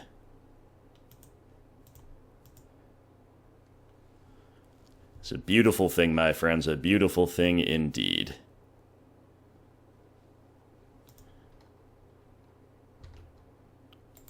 Swing for 13. Don't quite feel the need to play Brutality for the life drain yet, although it is live. It is live. Can also be live in other ways as a removal spell. We can escalate with the Inquisition, but all of that is almost certainly completely surplus to requirements here. That is the concession. Alright, guys. After getting smoked in round 1 by Spike, we have cashed the league through a bunch of big mana and prison decks.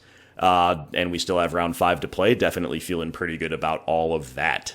This was a reasonably fun matchup against Mono Red Prison. I don't mind playing the deck, especially when I'm on Rock.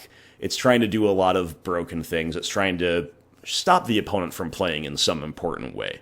But these days, that is not one of the bigger offenders in Modern, sad to say, to try to do something like that. And the sheer beef of Tarmogoyf and the consistency of the two-color deck both showing up big time in this matchup. Our interaction suite looking great. We had some good variants too, so on we go to round 5.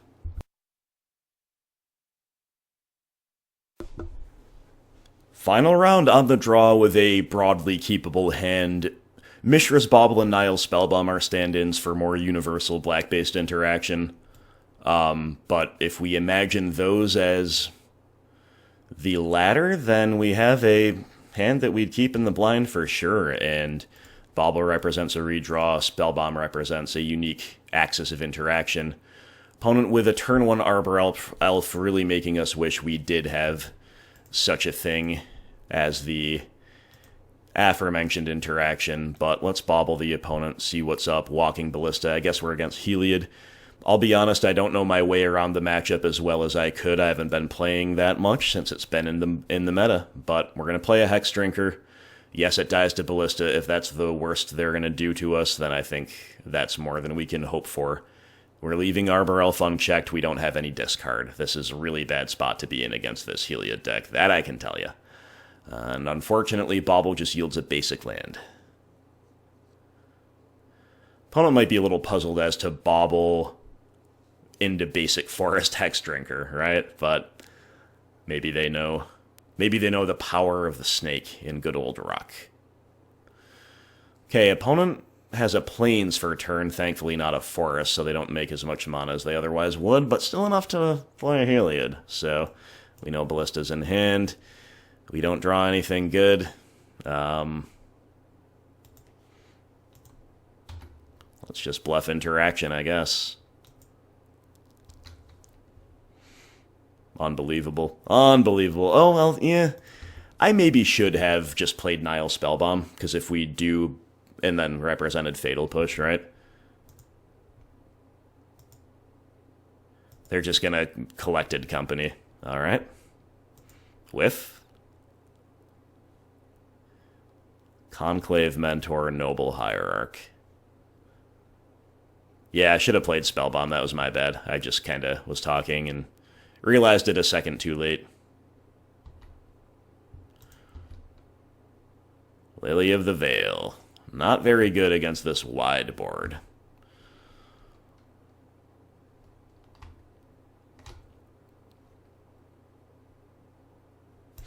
Well, let's continue bluffing our Abrupt Decay or whatever it is we think we're bluffing, but we're not really doing anything. We're just waiting for them to combo off.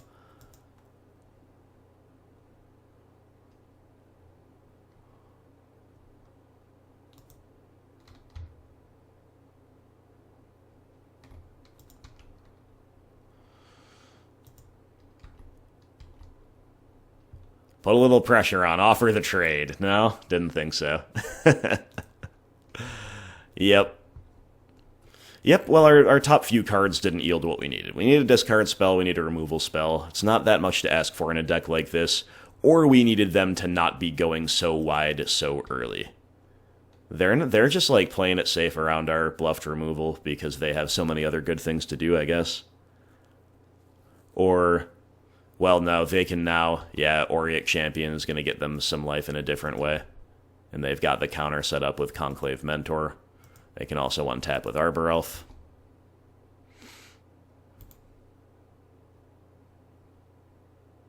Okay, this is good enough for me.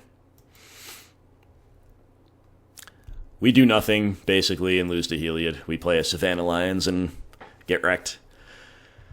Alright, so, like I said, not as experienced as I could be here, but I do generally know a lot of what to do, and hopefully if it comes down to a specific play, I'll be able to disrupt at the right point, but the removal for small creatures is still pretty good, including Plague Engineer, and we probably have scope to play Kalitas as well. Ashiok Dream Renderer, you know what, I'm going to take a quick look at the recent meta lists just to see, you know, if Eladamri's Call, how many search effects we're really looking into. Be right back. So yeah, Eladamri's Call looking like about a 2 of. Ranger Captain of Eos has got that search effect as well, plus fetch lands. I do kind of want to make room for one Ashiok on the play. We do have a lot of things to do. I'll rate it as about as powerful as Kalitas, I guess. And I'm going to cut a couple Spellbombs and a Scooze. I'm going to cut a Hexdrinker. We still have so many cuts to make, though. This is the big problem. I don't know how much of this stuff we honestly have room for. So I'm going to go away from Scooze completely. Yeah, these cards I think are fine.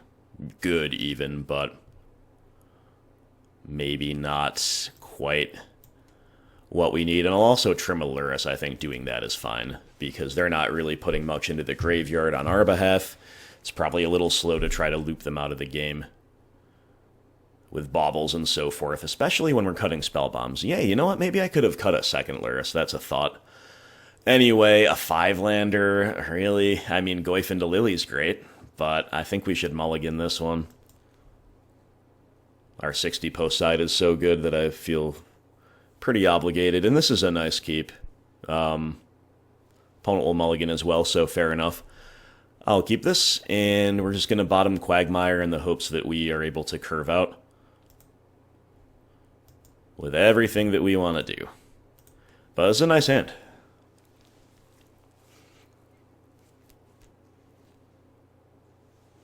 We do have Deadweight to loop. We may not have Spellbombs anymore, but we have Deadweight. Noted modern staple. Deadweight.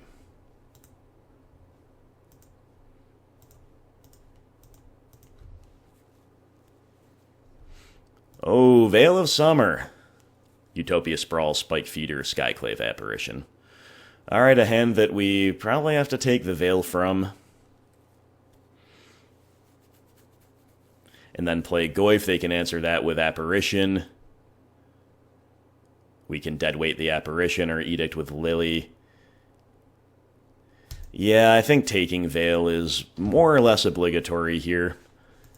If we didn't have more black interaction in hand, then maybe we consider it. Oh, I didn't notice, but I'm noticing now as they go to their turn, they don't have a forest to put Utopia Sprawl on.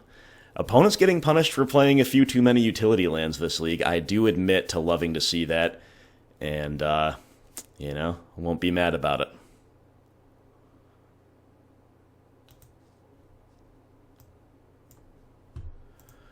I think we fetch and shock there. Life total, mostly free, but not completely. There are things that tax our basics.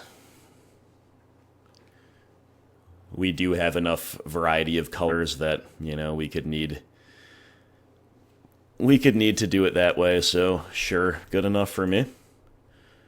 Opponent has drawn a forest, so now we can decay the Utopia Sprawl if we want. To me, that's kind of 6-1, half dozen of the other. It definitely slows them down and grows the Goyf, though. And also makes Skyclave Apparition uncastable. So I think we're probably supposed to.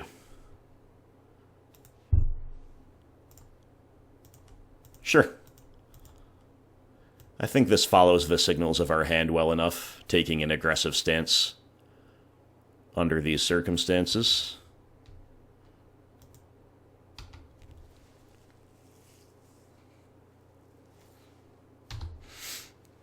Also emptying the hand with knowledge that Liliana is going to be a big factor here. So are they just going to cast a Spike Feeder, or have they found something else that is a Spike Feeder?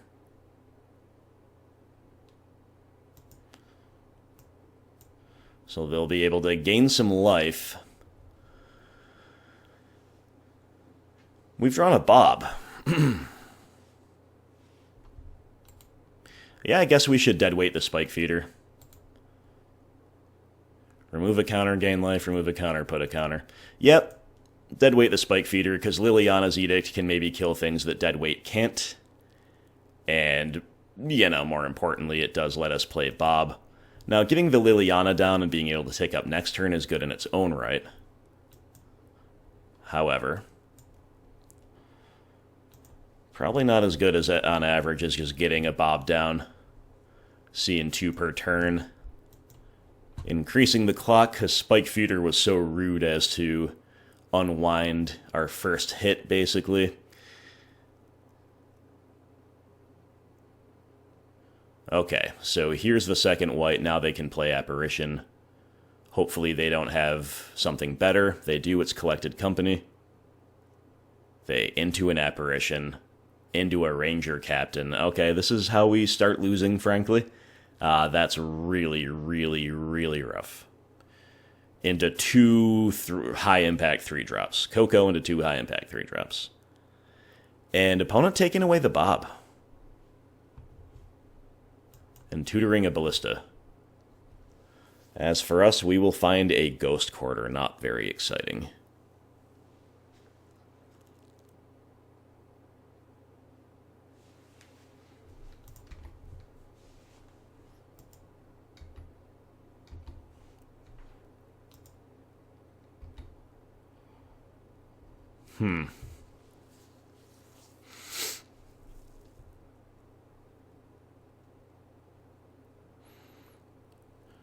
GQing their Canopy seems ambitious.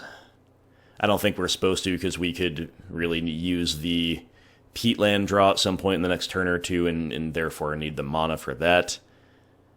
So I guess we just Lily Edict. Like, their hand is Apparition, Ballista, 1 unknown. I guess we just try to stay ahead on board, but big yikes. Big yikes at that Collected Company.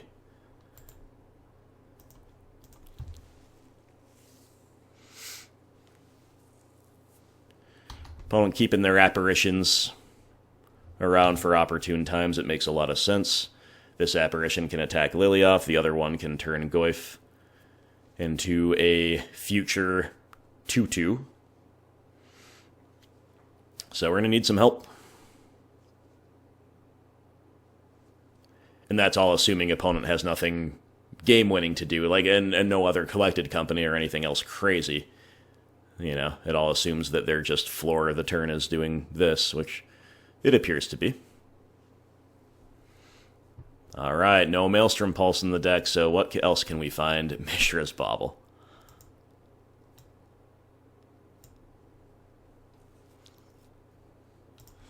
Bauble OP, I guess. Arbor Elf, sure. Crack a Peatland. Fatal Push. We'll take it. Doesn't really matter what one we hit. They have Walking Ballista plus 1 unknown in hand. Hopefully it's not Veil of Summer.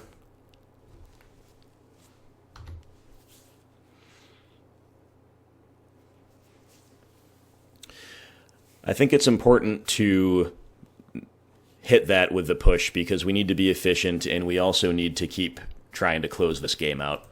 They obviously have higher priority targets, but a 2-2 pressures them kind of well in this situation. Thoughtseize, could be interesting. Probably not. They can just play Ballista and Arbor Elf and then have maybe a hit in hand for Thoughtseize, maybe not. I don't know what they'd be slow rolling. It could be like a Path to Exile or something, maybe. Goyf. Alright, that makes me want to Thoughtseize here, that is for sure. Temple Garden. Alright, let's attack with this illusion. See what they've got. What they're thinking in terms of blocks here. They're going to trade Apparition. That's interesting. It just kind of treads water, I guess, while they don't take the damage. And then they think they're just going to overpower our 2-2 with the Ballista, which is true, but we also have a 7-8 Goyf. So they're playing totally off the top. Let the record state if they draw a nut draw, which they instantly do with Scavenging Ooze, it was completely off the top. That sucks. Now we have to do math against the Ooze. Oh man, that's so annoying. Why can't the opponents just, like, leave us alone for a minute? Time to shrink the Goyf. They begin by taking care of the only Planeswalker. I'm not going to bother getting too deep into the weeds with math until we see what we're going to draw. Hopefully it is simply a kill spell for Ooze. That is what we deserve after all. Opponent main phasing again, maybe hitting Bauble. Yep. So Goyf is a 5-6. They can also, remember, untap another forest right now with Arbor Elf and maybe engineer some kind of trade, including Ballista. But we just got to draw a kill spell. We'll be fine. There's that Temple Garden. Shocking it in is not free. They do get a little punished for that if we do draw that kill spell, I guess, because they can gain 1 life off of it at the cost of 2. Still probably good, though, because it can shrink the Goyf in interesting ways.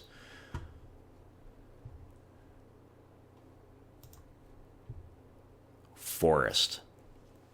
That's really, really tilting. That's really, really tilting.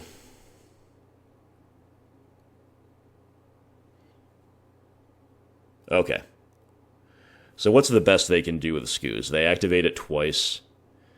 I mean, even if they don't shrink the Goyf, they just make it a 4-4. They can then trade Ballista and it for the Skooz, which isn't great for them. They probably won't do that. Probably do something else.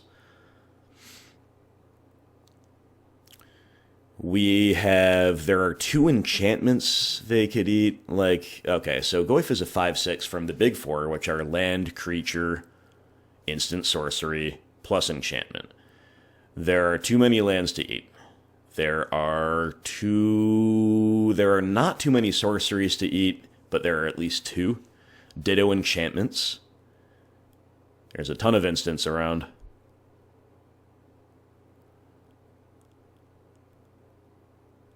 Alright, I'm gonna attack with Skooz. It's a pretty free, or with Goyf, it's a pretty free block for them with Arbor Elf. Because it's just something that they can gain life back off of with Scavenging Ooze, right? Yep, that's just what they do. That's the right play.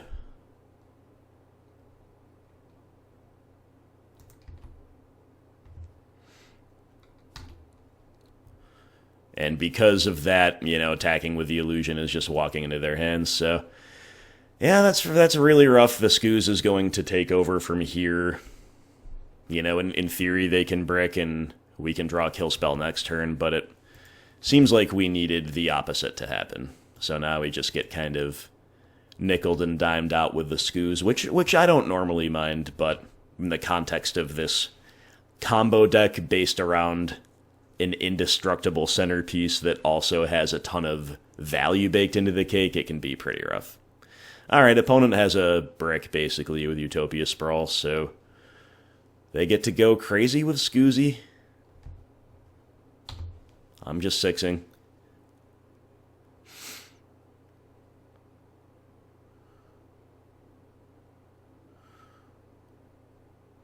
They can put a level on Ballista, too, if they deem that to be better. A level.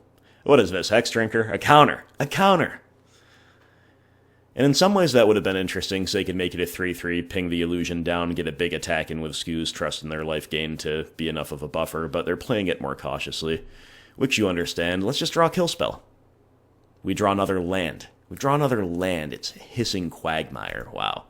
Thanks for the help, deck. Thanks for the help, deck. After all we did for you, you do this to us. We make you look so good by beating the big mana, beating the prison, and now you're going to let us lose to our own card. You're going to lose to the Skoos. That's all right. We cashed. It's fine. It's been an interesting league. I hope you guys have had fun. And now it's basically all over but the crying. Now there's a spike feeder too. No attack? Alright. Giving us more time to figure it out, I guess. Nurturing Peatland. We got all the lands we'll ever need, but let's find something else. Another land. Alright. Alright, I can't sit here anymore while OP just activate Skoos 100 times. We have like 5 lands off the top. Despite that, I still think we would have won if they didn't, on the very first turn, top deck Skoos. If it's a turn later, I think we have enough pressure to get there. Remember, they were at 4 life. So, anyway, there you go. A cashed league with some quite bad matchups, I would say, overall. But let me gather my thoughts for a moment here, and then we'll wrap up as we often do.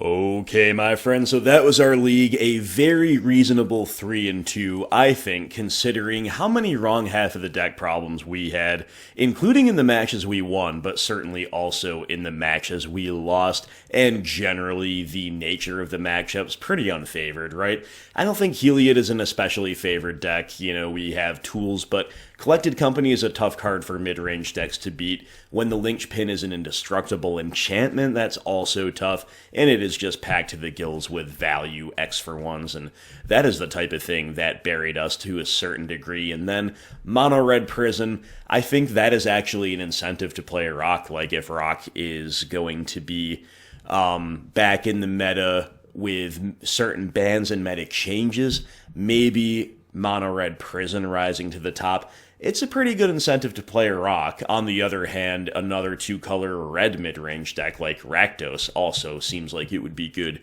in such a hypothetical meta, with the Red Prison being a real force to be reckoned with. And then beyond that, we had 3 big mana decks. It was Blue Tron, piloted by the very talented Aspiring Spike, and then I faced the same pilot twice. I guess caught him or her near the end of their league, and at the beginning of a new one on E-Tron, followed by Titanshift.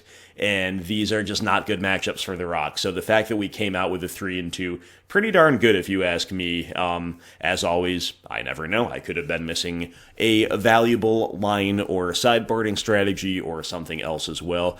The commenters will let me know, I have no doubt. On to my analysis of the list. There were 1 or 2 times, I think, where Ghost Quarter, I really wish it was Field of Ruin. I don't remember right now, offhand, feeling really hyped that it was GQ as opposed to Field. I respect Ghost Quarter, I respect the arguments for it and the people who prefer it. As for myself, I am still a loyalist for Field of Ruin until further notice. Another thing I don't believe I mentioned in the deck tech is GQ can kind of wasteland the MDFC combo decks maybe before Field of Ruin would be online. That's irrelevant too. Again, I maintain that Field's a better fit for our deck overall, but GQ, I'm glad we gave it a ton of spotlight here in this league on this channel. Definitely a viable one.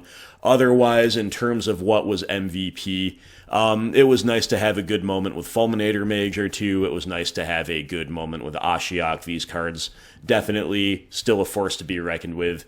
Definitely rewarded with Remy's list for teching heavily against big mana in general this league. Although I have to say that probably the core threats of Dark Confidant and Tarmogoyf really carried the day. Goyf was amazing overall. Confidant was amazing overall, and certainly has to go on the thumbnail, given that absurd triple Bob situation against Mono-Red Prison and Assassin's Trophy, doing everything. Even though its downside was relevant, so often we were able to point it at lands, and that was enormously relevant this league. And it was also picking up the pieces, answering stray permanents, so on and so forth, at points in the game where the downside no longer mattered as much. So, Trophy definitely looking great here as well.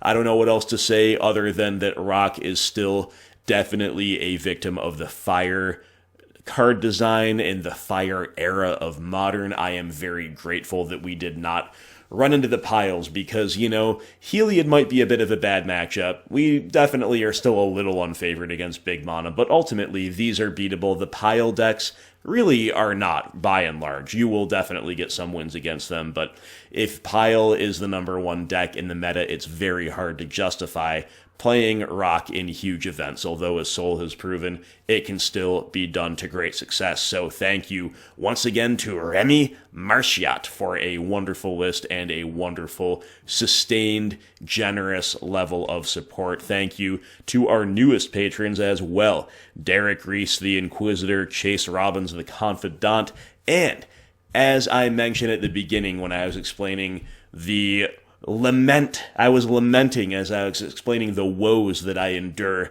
especially this time of year when my connectivity is a little more spotty.